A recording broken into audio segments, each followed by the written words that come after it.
So hello everyone, my name is Jean-Baptiste. I'm a product analyst for the Data Suite solution team. And today I'm going to make a short demo of the DLM Logbook. So first, I will briefly explain the purpose of the logbook in the DLM. Then I will make a live demo by going through the key features and functionality of the logbook. And I will end with our short and midterm vision for evolutions in the logbook. So first, what is the purpose of the DLM Logbook? So it was first delivered last December 2022 as part of the Data Suite spin release. The logbook is a new dedicated page in the DLM. It's a new tab accessible to all the users, allowing to first consult the live information about all the scheduled, in progress, and completed activities related to data. When I say data, I mean observation values, attribute values, and referential metadata. And when I say activities, I mean uploads, transfer and copy, update, and deletion of data. Then users can filter on the list of logs by internal data space, submission time, ID of a data cube, or status like completed upload or failed upload and so on. Users can also drill down to a level of details per log that allow to better understand how the submitted data were processed. For instance, why my data submission failed and how should I fix it. And finally, you can get complete historical logs of data activities related to, let's say, a specific data cube or a specific user or a group of users. So you can easily monitor a whole team's activity. So now I will briefly show how the logbooks looks like and what are the key features. And for that, I will take you to one of our demo environment. So this is the landing page of the DLM. And let's say that I'm a data provider and I need to update some of my data. So I have the data view with some data and I'm going to upload new set of data. So I'm going to the upload data tab. I'm selecting a CSV file with data, selecting the targeted space, and I submit this. So here I get an ID from the system, ID 80, and I'm going to check the outcome in the logbook. So the logbook is accessible from the header of the DLM. So it's a list of records, and on the left side you have a set of filters. So here's my log ID.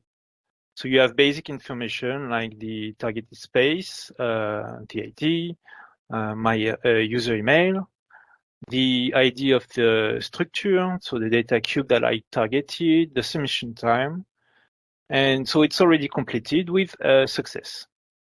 So on the left side, you have an arrow to expand the logs, and that's where you can drill down to the details to check all the steps that the system took in order to complete your submission.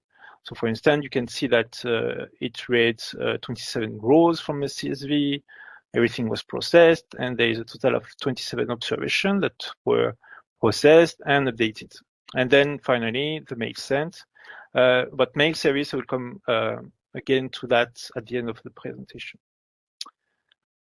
So when everything is successful, there is no obvious reason to go into details, but sometimes there is a warning or failure.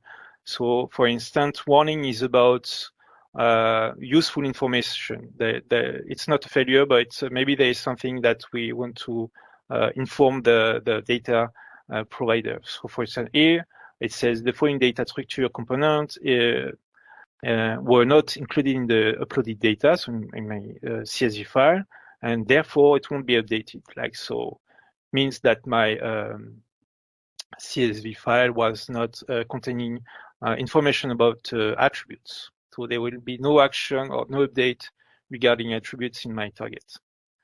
Sometimes they are failure, and the system always try to provide meaningful information and to provide the users hints on how to resolve the error. So here, for instance, you get the error of the value for dimension for this dimension at the observation 1. So that's the second row of my file was incorrect. Please correct the imported file and resubmit. To finish, there is a list of filters, like I said, so you can filter by ID of the log, by type of actions, by structure ID, so I can see if there was multiple data activities related to one data view, and you have a submission time. So by default, you get 24 hours of logs, but you can of course request for more and see what happens during the last 3 to 4 days or last week and month. So everything is paginated. And finally, you can get filter by users, status, and outcome.